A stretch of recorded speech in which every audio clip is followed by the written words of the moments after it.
ඒ වගේම ඔයාගේ අවුරුදු 35 ඔයාගෙන් ලියමනක් ඔයාට ගෙන්න ගන්න කියලා. පොතක් ලියන්න හිතක් තිබ්බම ඇති. මම මිස්ට අතක් වෙන්න. සෙලාන් බැංකුව. දැන් මම ඔය පොඩි ඒගොල්ලන්ට කියන එකක් තමයි පුළුවන් නම් ඔයාගේ අවුරුදු 35 ඔයාට ලියමනක් ලියන්න කියලා. ඒ වගේම ඔයාගේ අවුරුදු 35 ඔයාගෙන් ලියමනක් ඔයාට ගෙන්න ගන්න කියලා. එතකොට ඔයාගේ ඉලක්ක හරියට සෙට් වෙනවා කියලා. නේ? ඒක නිකන් ලියලා හරියන්නේ නෑනේ. ඔයාට ඇඩ්වයිස් කරන්න කියලා ඔයාගේ අවුරුදු 35 ඔයා. ඔව්. නේ? අවුරුදු 17යි කියලා හිතන්නකෝ 18යි කියලා හිතන්නකෝ ඔයා දැන්. හැබැයි අවුරුදු දැන් මොකද හේතුව තමයි ඔය වයස කියලා කියන්නේ චුට්ටක් නේ? පත් එහෙමනේ. ඔව් ඒ කියන්නේ ගෙදර නම් ඉන්න බෑ ඒ කියන්නේ.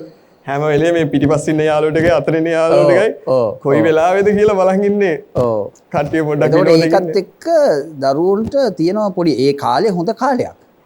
හැබැයි ඒ කාලේ ඔය කියන එකත් ඔය තියෙන චණ්ඩිකං ඒ තියෙන ඌමනාවල් නාට්‍ය කරන්න දර්ග කරන්න එනවුන්ස් කරන්න දෙහෙමත් එක කට්ටියක් ඉන්නවා. තව කට්ටියක් ගා ගන්න බැන ගන්න අනිත් කට්ටිය පිටිපස්සට වෙලා ඉඳගෙන බජව දාන්න අර මෙහෙම කරලා ඉඳගෙන කොමියුනිකේට් කරන්න පාටි වලින් විදින. ඔය ලෝකේ නැති ඒවානේ.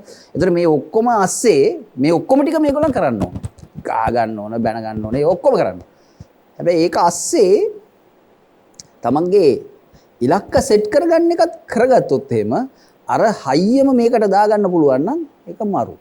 නමුත් එතන තමයි චුට්ටක් කරර ඊට පස්සේ අපි ආපස්සට හැරිලා බලනකොට අපිට එතන මේක නොකර ඉන්න තිබුණා කියන එකක් තියෙනවා. ඉතින් ඒක අපි ඔක්කොම ওই චණ්ඩිකංග වල කොටස්කාරයෝනේ නේ. ජීවිතයට කෝටියක් සති අග රාත්‍රී 7:30ට